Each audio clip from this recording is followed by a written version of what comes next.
Hi friends, welcome to my channel. हम लोग कर रहे थे फसल उत्पादन, क्रॉप प्रोडक्शन के कुछ टॉपिक कवर किए थे। मतलब कि फार्मर क्या क्या फसल उत्पादन में करते हैं, उसमें 2 टॉपिक्स हमने कवर कर लिया, मिट्टी को उपजाऊ बनाना और बीजारोपण। तो अब हमारा तीसरा टॉपिक है खाद्य का प्रयोग, adding minerals of and fertilizers. ये क्या होता है, पहले इसके लिए कुछ फॉर एग्जांपल समझते। जस्ट हम लोगों के लिए खाना खाना बहुत ही इम्पोर्टेंट है, जिससे जो हमारे शरीर के अंदर के विटामिन्स की कमियों को, न्यूट्रिएंट्स की कमी को पूरा करता है वो फूड्स, ठीक है। और कभी कभार हम जब बीमार पड़ जाते हैं, हमारे अंदर कुछ विटामिन्स का या प्रोटीन्स की कमी हो जाती है, तब हमें ट्रीटमेंट की ज़रूरत पड़ती है। तो हमें खाना तो हम लोग खाते हैं, पर अलग से कुछ दवा या मेडिसिन भी हमें दी जाती है। तो उसी तरह उद्भिद भी, इनके लिए मिट्टी में जो उर्वरता होती है, उसमें जो पौष्टिक उपादान होते हैं, उससे ही ये उद्भिद बढ़ते हैं।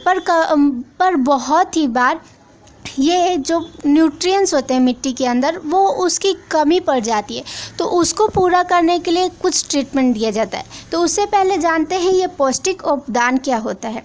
जैसे कि हमारे शरीर में प्रोटीन, विटामिन्स हमारे न्यूट्रिएंट्स है, उसी तरह इनके भी, उद्भिदों के भी कुछ पौष्टिक उपादान है। ये 2 टाइप्स में डिवाइड किए गए हैं, मुख्य खाद्य उपादान मैक्रोन्यूट्रिएंट्स, और सेकेंड है गौण खाद्य उत्पादन माइक्रोन्यूट्रिएंट्स। ये मैक्रोन्यूट्रिएंट्स है और ये माइक्रोन्यूट्रिएंट्स।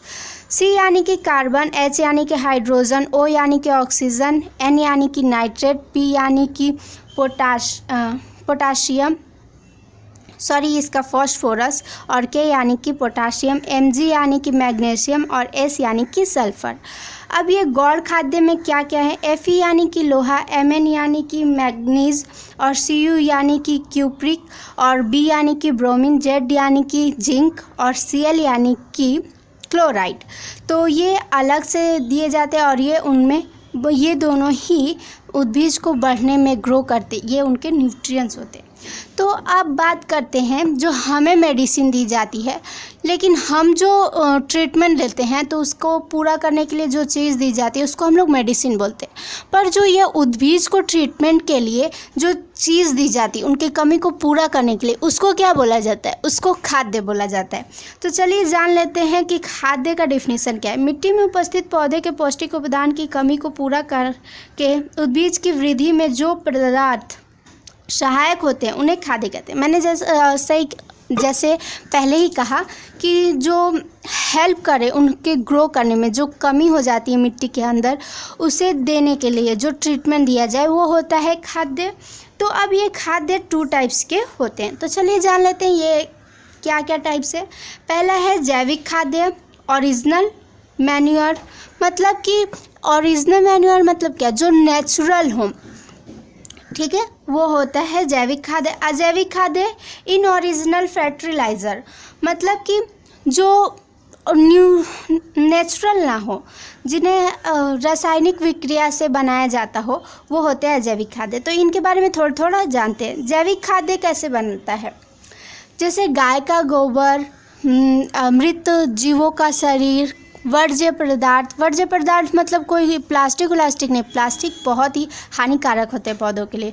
तो ये जो सड़ गल सकते हैं, ऐसे वर्ज्य पदार्थ से जैविक खाद्य तैयार होता है।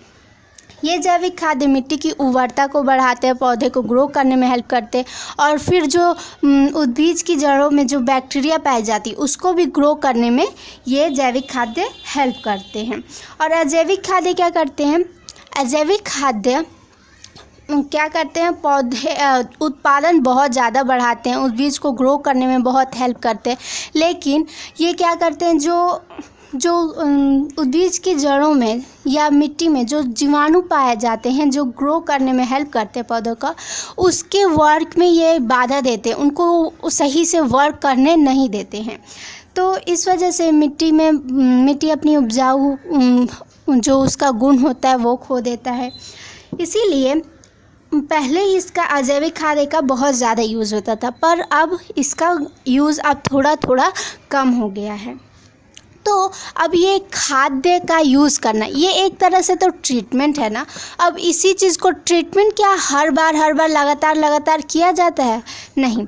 तो इसी वजह से इसको जो न्यूट्रिएंट्स होता है, मिट्टी एक बार एक पौधा उसमें उगा तो वो जितना मिट्टी के अंदर न्यूट्रिएंट्स था वो पौधे में चला गया, तो अब फिर से हम उसमें दूसरा फसल करेंगे तो उसका तो न्यूट्रिएंट्स ख़त्म हो गया, तो उसके लिए हम फिर से खाद देंगे तो फिर से वही ट्रीटमेंट वाला वर्क शुरू हो जाएगा।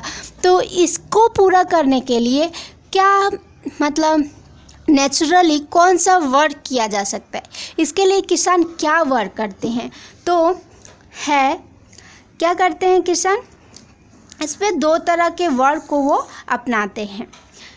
कृषि योग्य ज़मीन को खाली छोड़ना और फसल में बदलाव। अब कृषि योग्य ज़मीन को खाली छोड़ देना तो बुद्धूपन जैसा लग रहा है ना, पर ये भी बहुत ही अच्छा है। जैसे कि कृषि योग्य जो ज़मीन है, जो मतलब जिसमें कृषि की गई हो या किया जा रहा है, उस ज़मीन को खाली छोड़ देने से क्या होगा, जो पहले खेती किया गया था जिस बीज का, उसकी तो जड़ें उस मिट्टी में अभी भी होंगी, तो वो जड़ों के सड़ जाने से, कुछ जीवाणुओं के मरने से या फिर दूसरे तरह के जीवाणु आएंगे, थोड़ा सा विक्रिया उक्रिया करके ये मिट्टी अपना फिर से वो उर्वरता पालेगी, फिर से वो न्यूट्रिएंट्स पालेगी, इससे भी मिट्टी उपजाऊ हो जाएगी और उसका जो तबीयत ख़राब था यानी कि जो बिगड़ा था, उसका न्यूट्रिएंट्स की कमी थी, वो भी पूरी हो जाएगी।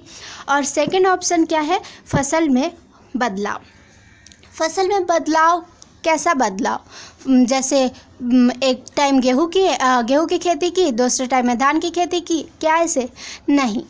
हम लोग क्या जानते हैं, हम लोग जानते हैं कि जो दाल के पौधे होते हैं उसमें कुछ विशेष प्रकार के जीवाणु होते हैं जिसमें जो पौधों को ग्रो करने में हेल्प करते हैं, जैसे कि राइबोज़ियम।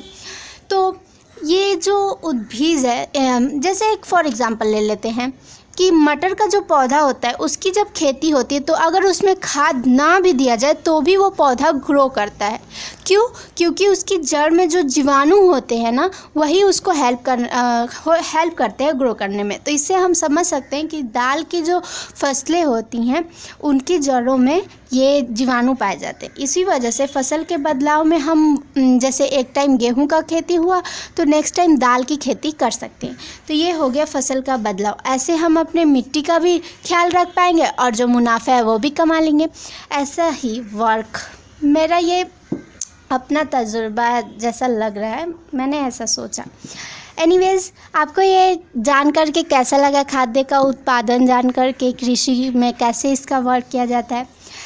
और प्लीज़ अगर ये अच्छा लगा तो प्लीज़ लाइक करना, वीडियो को लाइक करना, शेयर करना एंड कमेंट करना बिल्कुल भी मत भूलना, ताकि हम लोग एक दूसरे का हेल्प करके सीख सके और बेस्ट कर सके। And thank you for watching, take care, bye bye.